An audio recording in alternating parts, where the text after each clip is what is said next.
Alright, it's that time once again for another Wintergrass defense, May the 10th, 2025. Looks like we're up against the Augie pre-made. They kind of got screwed on healers this time, though. Looks like they only have 5 healers and barefooted the tank, of course. Don't forget to hit that like, share, subscribe, and notification bell. We do have 8 healers ourselves with 2 tanks, so we got a little bit of an edge there. Their team's not completely full. Oh, it looks like it just filled.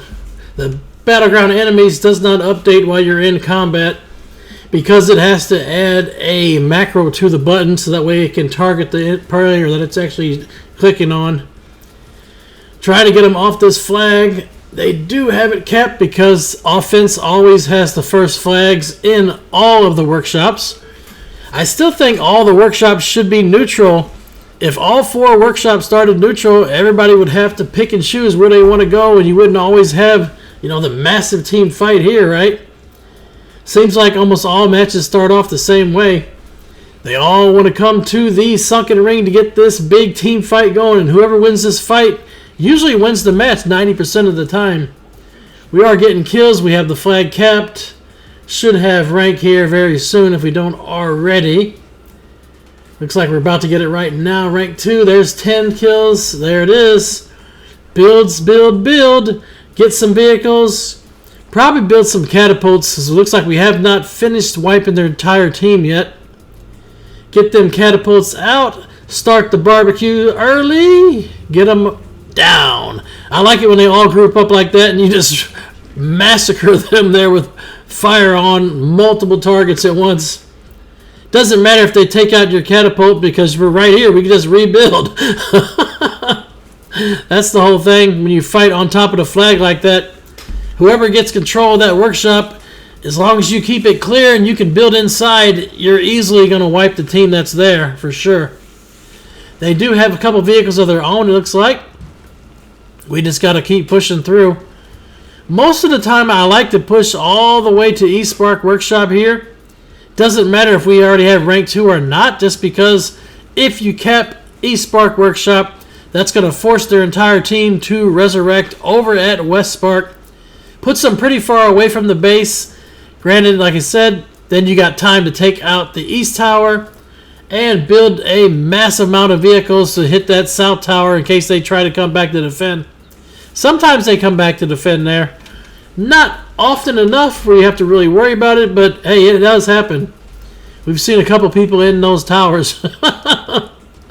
I'm on foot now. My vehicle is history, so I'm going to rush into him now on the Paladin. Yeah, get the little AoE blind. Try not to go too far because I don't have bubble yet for another 6 seconds, it looks like. Obviously, if I had the bubble, I would have went all the way to the flag probably. That is one thing about the Paladin. Once your bubble is gone, you don't have any oh shit buttons pretty much. Pretty much you will be history. Let's get up here to this flag though. Trying to fight the mage. Here comes a pally that's rushing into us. He's going to hit their bubble. Switch targets. They got catapults being built here already. Take out the catapult. Oh, let's go over here and stop. See if we can stop that hunter. Stop him. Yeah. Interrupt them building. Whenever they start building a vehicle, any kind of damage will interrupt them so that they don't get that vehicle built. Obviously, you want to make sure they don't build on top of you. Especially catapults, because that fire is a mother, right? Let's see if we can take out Space Druid after this stun. They're doing pretty good damage to me, but I got plate, so goodbye. Probably should have looted the body, but sometimes you got other stuff on your mind. Couple off to the side. They're trying to run away. Most of them are trying to escape. Now, did any of them get rank 2? That is another question, because if they got rank 2, then they can start building Demolishers. And for the most part, everyone goes to BT to start building those demos so they can hit one of the corner walls and shoot over the inner wall. Finish off the hunter there. Goodbye. Now we got to take out the last tower. Get this tower down. And then it's all defense. That's another thing that's really weird about Wintergrass too. Once you drop all 3 towers, you have pretty much nothing else to do but defend the base. And with 40 defending the base, access to vehicles where you can always build at least 8 Plus you have rockets inside the base. It just is way overpowered for defense for sure. Granted, I guess the RPGs in the base can eventually disappear if too many people loot them, but the respawn rate on them is pretty quick, so it doesn't even really matter. We're back over here defending BT. They did a little bit of damage to the northwest wall, got it down to 25%. That's why we like to keep a presence here on this workshop.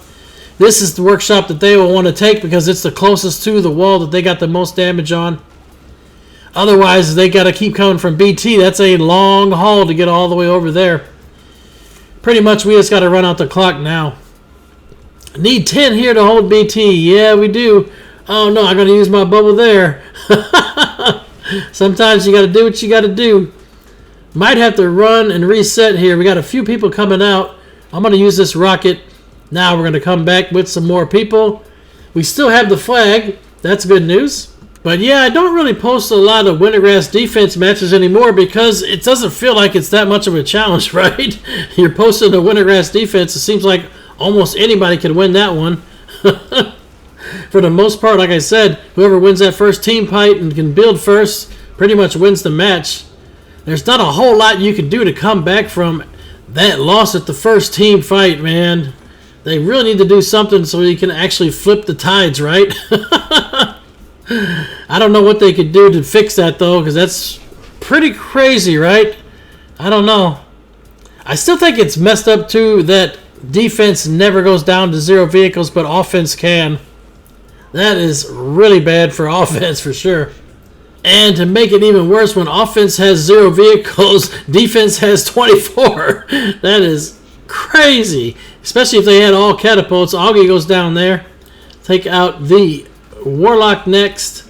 Got him. And I'm going to go back and rebuild. Loot these bodies. Make sure that they don't get any battle reses. You always got to loot Augie anyway because you never know when she's got that soul stone. Seems like almost always has it, right? Couple here at this flag. Everyone's leaving and going down to West Spark. They left me and another here right here by the flag. Me and Callie. We need some more back at the flag. Looks like we got a paladin rushing back too. We almost got a couple of them down. They're all low. Just got to survive this till we get more here.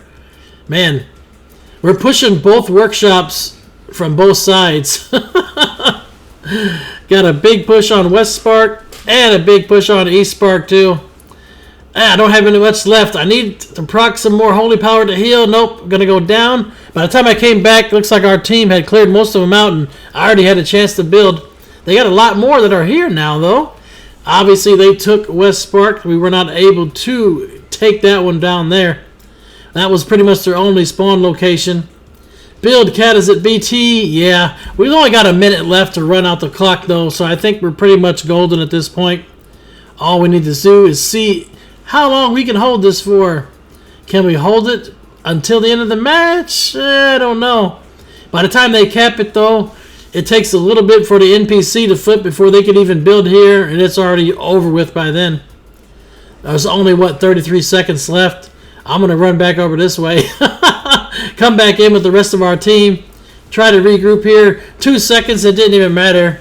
Adios, amigo. 10-1, man, not bad. I will take. Looks like our Warlock had the top killing blows. Cutter-Man had the top damage, and Martyr for the top heals. May all of your random battlegrounds be epic. 1,000 battles, 1,000 victories. Until next time, GG for the Horde.